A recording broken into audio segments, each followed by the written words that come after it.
आज रास्ता बना लिया कल मंजिल भी मिल जाएगी। आज रास्ता बना लिया कल मंजिल भी मिल जाएगी। हौसलों से भरी है कोशिश, एक दिन रंग भी लाएगी।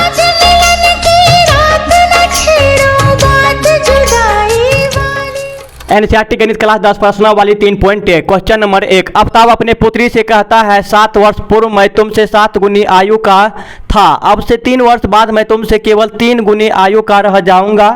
क्या यह मनोरंजक है? इस स्थिति को बीजगणित एवं ग्राफीय रूपों में व्यक्त कीजिए। तो सबसे पहले हम लिख लेंगे हल। अमिताभ अपने पुत्री से कहता है 7 वर्ष पूर्व मैं तुमसे 7 गुनी आयु का था। अमिताभ कहता अपने पुत्री से मैं 7 वर्ष पूर्व मैं तुमसे 7 गुनी का था। मतलब बाप जो है वो बेटी से कहता है कि मैं तुमसे 7 वर्ष पूर्व, जब पूर्व की बात आवे, जब भी पूर्व का बात आवे तो माइनस में देना है। ठीक है, 8 वर्ष रहे, 9 वर्ष रहे, 100 वर्ष रहे या लाख वर्ष रहे तो माइनस में देना है जब भी पूर्व रहे। जब बाद रहे मतलब बाद आने वाले समय तो उसमें प्लस देना है। ओके, और क्या बोल रहा है 7 गुनी आयु का था तो मतलब 7 गुना करना है। 7 गुना करना है किस में? और 7 जो हम गुना करेंगे बाप में या बेटी में तो कोशिश इसमें करना है कि जो छोटा उम्र का रहेगा। तो आम बात है कि बेटी का उम्र कम है तो उसमें हम 7 से गुना करेंगे। ओके, तो चलिए लिखते हैं, समझ में आ जाएगा। क्या लिखेंगे? माना कि आफताब का उम्र x वर्ष, उसके बाद लिखेंगे आफताब के पुत्री का उम्र y वर्ष। कुछ भी मान सकते हैं, x वर्ष, y वर्ष, p वर्ष, t वर्ष, कुछ भी। ठीक है, बट बाप को मान लिए x वर्ष और बेटी को मान लिए y वर्ष। तो अब जो बोल रहा है वो बैठा देंगे हम। तो क्या बोल रहा है 7 वर्ष पूर्व मतलब माइनस में, पूर्व का बात आवे माइनस देना है। 7 वर्ष पूर्व आफताब का 7 वर्ष पूर्व आफताब का उम्र तो क्या हो जाएगा? x वर्ष माने हैं तो x माइनस 7 हो जाएगा ना, पूर्व बोल रहा है तो x माइनस 7। तब लिखेंगे 7 वर्ष पूर्व आफताब के पुत्री का उम्र। तो पुत्री का उम्र कितना है? y वर्ष माने हैं तो y माइनस 7 हो जाएगा। तो अब जो है इसको हम बराबर कर लेंगे, दोनों को, बाप को बेटी को बराबर करेंगे।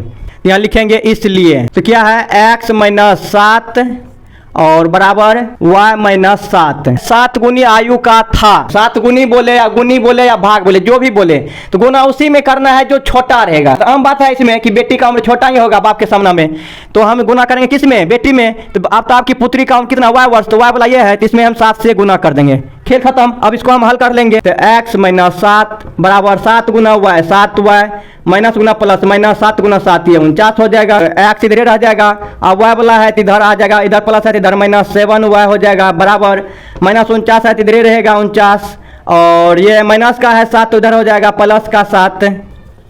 तो x माइनस 7y हो जाएगा बराबर ये 49 प्लस गुना माइनस माइनस हो जाएगा, बड़का का 3 लगा लेंगे, माइनस 49 में से 7 जाएगा तो क्या बचेगा? 42। तो इसको हम मान लेंगे समीकरण 1। और यहाँ क्या बोल रहा है? ग्राफीय रूपों में व्यक्त कीजिए। जब भी ग्राफ का बात आता है तो आपको एक जो है साइड में थोड़ा x और y का मान जो है लिखने के लिए इस तरह से आपको एक चौकोट तरफ का x और y का मान बैठाने के लिए जो है ऐसा कर लीजिएगा। ठीक है, x y, यहाँ क्या है x माइनस 7y, इसमें x का मान 1 2 0 कुछ भी रखेंगे अपने अनुसार से, कटाने में आसान रहे और ग्राफ में बनाने में आसान रहे। तो 0 से स्टार्ट करेंगे हम। तो x का मान अगर 0 रखेंगे, x का मान हम मान लीजिए 0 रख दिए। ठीक है, तब 7 ये गुना में है तो इधर आ जाएगा तो क्या हो जाएगा? भागा में, तो 7 छा के 42 कट जाएगा, भागा आएगा तो बटे में यहाँ 7 आएगा, 7 छा के 42 6 बार में कट जाएगा तो क्या हो जाएगा? माइनस 6। अब y का मान हम 0 रखेंगे। ठीक है, तो y का मान 0 रखेंगे क्या होगा? 0 गुना 7 0 हो जाएगा, तो x का मान डायरेक्ट क्या आ जाएगा? 42। क्या हो जाएगा? माइनस 42। 7 वर्ष पूर्व मैं तुमसे 7 गुनी आयु का था। तो यहाँ तक में मेरा इतना कम हुआ है, यहाँ तक में था तक में। ठीक है, उसके बाद ये बचा हुआ है 3 वर्ष बाद, अब ये प्लस में होगा कर्म क्रिया। ओके, फिर से यहाँ लिखना पड़ेगा 3 वर्ष बाद। यहाँ लिख लीजिएगा, अब हम भी लिखते हैं अब बाद। यहाँ लिखेंगे 3 वर्ष बाद आफताब का उम्र। तो आफताब का उम्र क्या है? x था ना, तो x प्लस 3 हो जाएगा।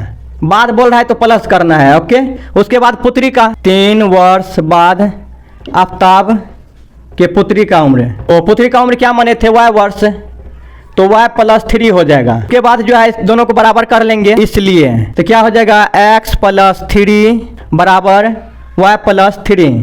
तो और इसमें क्या बोला, 3 वर्ष बाद मैं तुमसे केवल 3 गुनी आयु का रह जाऊंगा, 3 गुनी आयु का रह जाऊंगा। तो गुनी बोल रहा है, तो बताए थे आपको जो छोटा रहता है उसमें गुना करना है। तो बाप के सामने बेटी का तो छोटा ही रहेगा, तो उसी में गुना करना है। तो ये y वर्ष किसका है, बेटी का ना, अब ताप के पुत्र का, तो इसी में गुना होगा 3 से। तब इसको हम सॉल्व कर लेंगे, तो x प्लस 3 हो जाएगा बराबर ये 3 गुना हुआ है 3y हो जाएगा, ये प्लस 3 गुना 3 9 हो जाएगा। ओके, उसके बाद x वाला एक तरफ बिना x वाला y तरफ, मतलब 4 को एक साइड और 4 को एक साइड। तो x प्लस में इधर आएगा तो माइनस में 3y बराबर ये 9 का 9 रह जाएगा इधर, और प्लस का माइनस हो जाएगा इधर 3। ओके, जगह नहीं आए तो साइड में कर लेते हैं। तो x माइनस 3y बराबर 9 में से 3 घटाएंगे तो 6 बचेगा। ओके, तो ये मान लेंगे समीकरण 2। यहाँ फिर से हम एक घना टाइप का बना लेते हैं, ठीक है। यहाँ x, यहाँ y, x का मान अगर हम 0 रखेंगे तो y का मान क्या आएगा, चलिए देखते हैं। x का मान हम 0 रख दिए तो 0 हो गया, खेल खत्म। तो 3y बराबर 6 बचा माइनस का, तो 3 इधर गुना में इधर आएगा भागा में, तो 3 दूनी 6। तो y का मान कितना हो जाएगा, 3 दूनी 6, तो 2 आ जाएगा। और ये माइनस है तो माइनस लगा देंगे। उसके बाद ये तो खत्म हो गया x वाला, तो अब y वाला। y का मान हम 0 रख दिए तो 0 गुना 0 0 हो गया, तो x बराबर क्या आ जाएगा 6। अब मेरा जो है सारा क्रम क्रिया खत्म हो चुका है। अब इसको जो है हम ग्राफ में बनाने वाले हैं, ठीक है। तो आपके पास सादा पेज है या लाइन पेज है या ग्राफ वाला कॉपी है तो कोई बात नहीं, चलिए हम आपको ग्राफ पे बना के बताते हैं, ठीक है। यहाँ ये हो गया x वाला और ये हो गया y वाला, और ये x वाला इधर हो गया x प्लस का और इधर हो जाएगा x माइनस का। नीचे वाला y हो गया ये प्लस का, ऊपर वाला हो गया ये माइनस का। तो यहाँ जो है हमको 42 तक आ रहा है समीकरण में, 42 से ऊपर नहीं है। 6 है, 2 है, 0 है, 42 है। तो 42 हमको चाहिए इसमें दर्शाना है 42 तक। अगर 2 का अंतराल लेते हैं तो बहुत लंबा ग्राफ करना पड़ जाएगा, अगर 5 का लेंगे तो थोड़ा लंबा होगा, अगर 10 का ग्राफ लेंगे तो इतना तक में हो जाएगा, ठीक है। जगह कम है इसलिए कि हम 10 का ग्राफ लेते हैं, ठीक है। यहाँ बीच वाला ये पॉइंट जो है ये सेंटर ये 0 हम मान लिए, ठीक है। ये मान लेंगे 10, ये 20, ये 30 और ये 40 है। यहाँ एक और हम ले लेंगे 50। उसके बाद इधर भी आएंगे 50 तक, 10, 20, 30, 40, 50। और ये फिर नीचे में 10, 20, 30, 40, 50, फिर ऊपर में 10, इधर रखना पड़ेगा 10, 20, 30, 40 और ये 50। ओके, इसको हम बैठाएंगे इस पर। ओके, प्लस वाला है ना, तो प्लस x इधर है प्लस y इधर है, ठीक है। तो 0 और 6, तो x का मान 0 है तो x का मान 0 यहाँ ले लेंगे, x का मान 0 यहाँ आ गया। उसके बाद y में जाना है 6, तो ये y वाला है ना, तो ये 10 है तो 6 कहाँ आएगा, 5 इसका आधा हो जाएगा, तो 6 आगे हल्का बढ़ेंगे यहाँ, तो यहाँ आ जाएगा 6।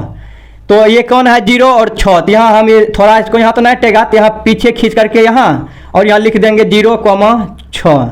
ओके, उसके बाद क्या है x 42 है, x 42 माइनस का, तो x वाला 42 इधर है, तो ये 40 तो यहाँ है तो 42 हल्का आगे आ जाएगा यहाँ 42 है। और y कितना है 0, तो y प्लस का 0, y प्लस का 0, प्लस का 0 यहाँ, तो यहाँ हम लाइन खींच करके यहाँ लिख लेंगे 0, माइनस 42। अब यहाँ से और यहाँ से एक लाइन खींच देंगे और उस पर लिख देंगे समीकरण 1। समीकरण 1 का है ना ये, तो चलिए हम यहाँ जो है इंची तो काम नहीं करेगा, ये बड़ा है तो थोड़ा हम कुछ देसी जुगाड़ लगाते हैं। तो ये जो है बच्चे सबको जब पढ़ाते हैं ऑफलाइन तो वहाँ ये छौंकी से मारते हैं, मारते नहीं है बट हमला करें या ना करें, युद्ध हो चाहे ना हो, लेकिन घर में हथियार तो रहना चाहिए, तो ये मारे चाहे ना मारे लेकिन ये रखना जरूरी है। तो चलिए यहाँ इसको इंची बना करके और इसको हम 1 कर देते हैं। देखिए गाइस ये जो है आप स्क्रीनशॉट ले लीजिए, क्या कि रखते वक्त कोई भी संख्या मिटर सकता है। ओके, तो चलिए लाइन खींचते हैं, चलिए कर दिए। तो यहाँ हम लिख देंगे समीकरण 1, समीकरण 1। अब बच गया है ये, इसको बैठाना है। तो x का मान 0 है, ठीक है, प्लस वाला और माइनस वाला, x 0 है प्लस वाला, x 0 है प्लस वाला, ठीक है। और y है -2, y किधर है माइनस ऊपर में है, ठीक है, ऊपर में। तो 10 यहाँ है तो आधा तो यहाँ हो जाएगा 5, उसके नीचे 0 से हल्का ऊपर जाना है यहाँ, तो यहाँ क्या आ जाएगा 2 आ जाएगा माइनस का 2 आ गया और x 0, ठीक है, ये आ गया पहला हो गया। उसके बाद y कितना है 0, y 0 यहाँ आएंगे, y 0 और x 6 प्लस का, प्लस इधर वाला है तो यहाँ आएगा आधा में 5 आएगा प्लस का, 10 का आधा 5 होएगा ना, तो 5 से हल्का आगे जाएंगे तो 6 यहाँ आ जाएगा, ठीक है। तो इसको हम खींच लेंगे 0,6, 0,6 और इसका नहीं खींचे थे 0-2, तो x 0 यहाँ, ठीक है, और y हो गया -2, y किधर है ऊपर में तो -2, तो यहाँ तो इसको भी हम खींच लेते हैं यहाँ x0 और y-2, ये दोनों को जो है अब हम मिला लेंगे। ठीक है, चलिए मिलाने का कोशिश करते हैं। ये बन करके रेडी हो गया और ये जो है समीकरण 2 है, तो यहाँ लिख लेंगे समीकरण 2। ओके, लगभग मेरा सब कुछ कंप्लीट हो गया है, और इसको आप 2-3 बार प्रैक्टिस कीजिए। आपका सवाल जो है 100% सवाल ये एग्जाम में पूछेगा। ठीक है, 5 नंबर का पूछेगा ये सवाल। ओके, तो प्रैक्टिस कीजिए, बनाइए। अगर प्रॉब्लम होता है तो फिर से कमेंट कीजिए, मैं फिर से ग्राफ कॉपी के द्वारा बताऊंगा। ठीक है, तो बाकी बार स्क्रीनशॉट लीजिए। मिलते हैं नेक्स्ट अगले वीडियो में, तब तक लीजिए, जय हिंद।